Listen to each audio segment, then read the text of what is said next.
بسم الله الرحمن الرحيم. الحمد لله والصلاة والسلام على سيدنا رسول الله صلى الله عليه وسلم. ومع موضوع حكم قراءة القرآن الكريم بالمقامات. هذا الموضوع المثير للجدل. النهاردة احنا هنتكلم عن حكم قراءة القرآن الكريم بالمقامات، وايه هي الضوابط في هذا الأمر، وايه الفايدة من تعلم المقامات.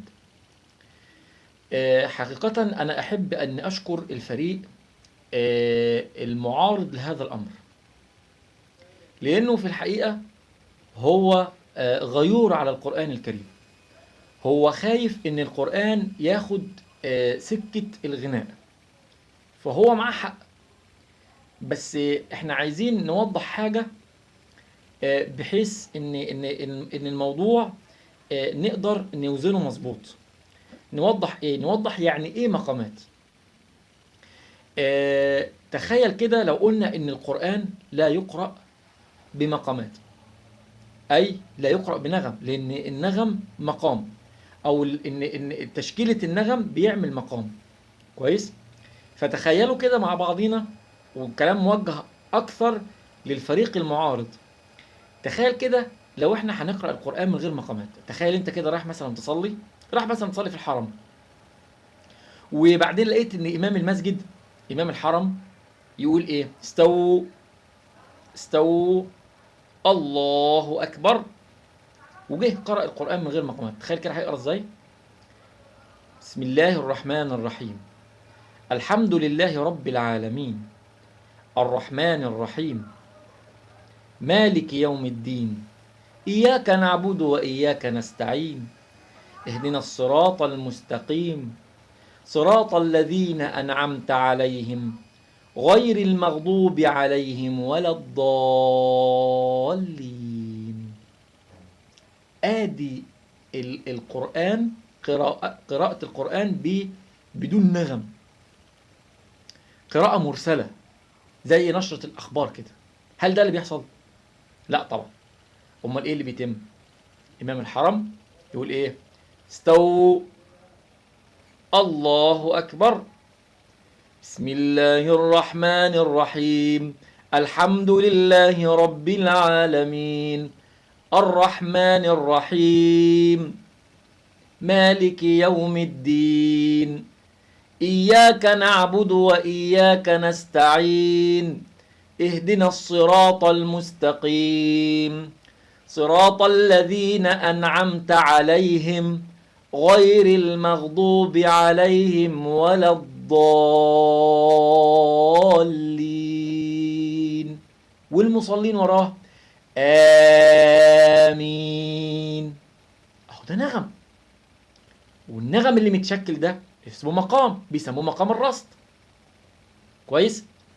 يبقى إذن عشان تقول لي القرآن ما حرام وما ينفعش والكلام ده كله، لا، واحدة واحدة واحدة واحدة. احنا مأمورين ان احنا نقرأ القرآن بنغم، بحديث سيدنا رسول الله زينوا القرآن بأصواتكم. كويس؟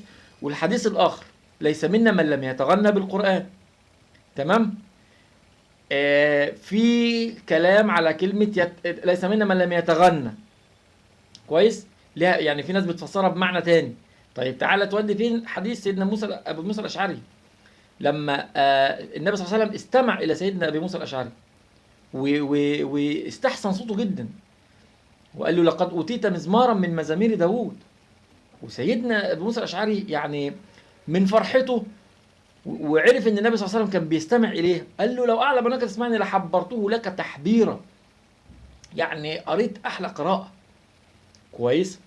فاذا احنا بس عايزين ان احنا نجرد النغم ده من سكه الفسوق والغناء وما الى ذلك. معايا؟ هو اتاخد في سكه غلط، متاخد في سكه غلط. الجماعه اللي واخدينه في سكه الهلس انتوا عارفين كويس. انما هو كشيء مجرد، النغم ده هو موهبه من عند الله سبحانه وتعالى، حطها هنا، حطها عند الشيخ الحصري، حطها عند الشيخ عبد الباسط، حطها عند امام الحرم، ربنا سبحانه وتعالى هو اللي اوجد هذا النغم، مش حد تاني، مش اله تاني، لا، هو كل من عند الله. ربنا سبحانه وتعالى هو اللي اوجده. فبالتالي عشان هو اتاخد في سكه الغناء، فبالتالي ان الفريق المعارض يقول لك لا انت كده ايه، هتخلينا ندخل القرآن في سكة الغناء. طب انا عايز اطمنك واقول لك على مجموعة ضوابط نقولها للقراء. يعني انت خايف ان القرآن يؤخذ في اتجاه ومسار النغم، انا هنقول على حاجة بسيطة جدا، مجموعة ضوابط نقولها للقراء. رقم واحد، ان النغم لا يخل بالحكم. النغم لا يخل بالحكم، حكم التجويد، اخفاء، الاقلاب، الادغام، المدود، الغنن. كويس؟ ما يبقاش انا عشان انا مركز في النغم اضيع حكم، لا، ما ينفعش. تمام؟ في المقام الاول الالتزام بالاحكام ومخارج الحروف. في غلط كده؟ اظن ده حاجه كويسه ان احنا نلتزم، انت كقارئ تلتزم بالاحكام. المد 6 حركات مظبوط، كويس؟ مد طبيعي حركتين، ماشي؟ في غنة، في ادغام، في اقلاب، في اخفاء، كل الكلام ده ما يبقاش على حساب النغم.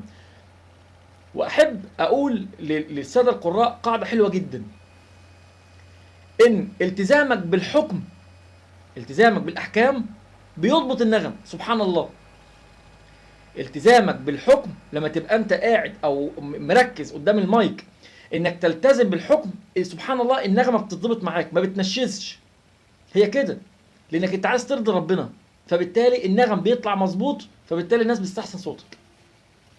كويس؟ انما انا مش هعمل حساب نغمه على حساب حكم، لا. يبقى ده رقم ايه؟ رقم واحد. طب رقم اتنين، رقم اتنين ان النغم بتاعك يبقى مستقيم. نغمك ايها القارئ يكون نغم مستقيم، ما يكونش نغم كده، ما يكونش نغم فيه موج. ازاي؟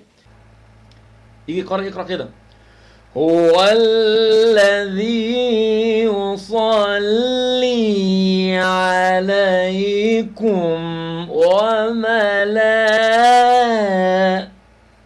ما ينفعش. انما قراءتك تبقى مستقيمه كده: هو الذي يصلي عليكم وملائكته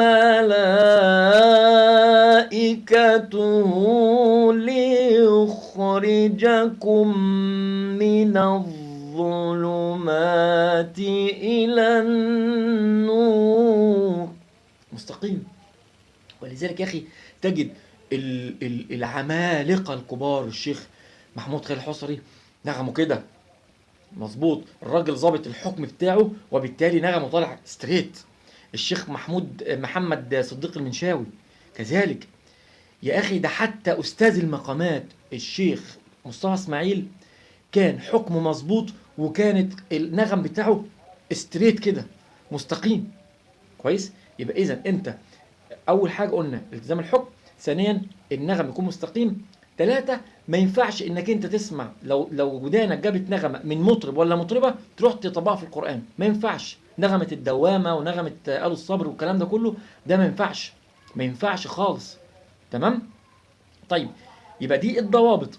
طيب ايه الفايدة اللي بتعود على الحكاية دي؟ ايه ما نقرا القرآن بالفطرة؟ يعني الرأي الآخر يقول لك ايه يا عم ما نقرا كده، ناس ما اتعلمتش وكلام من ده. لا، مع احترامي، ليه؟ لأن المقامات ما هي إلا أحوال، المقام ما هو إلا حال. كويس؟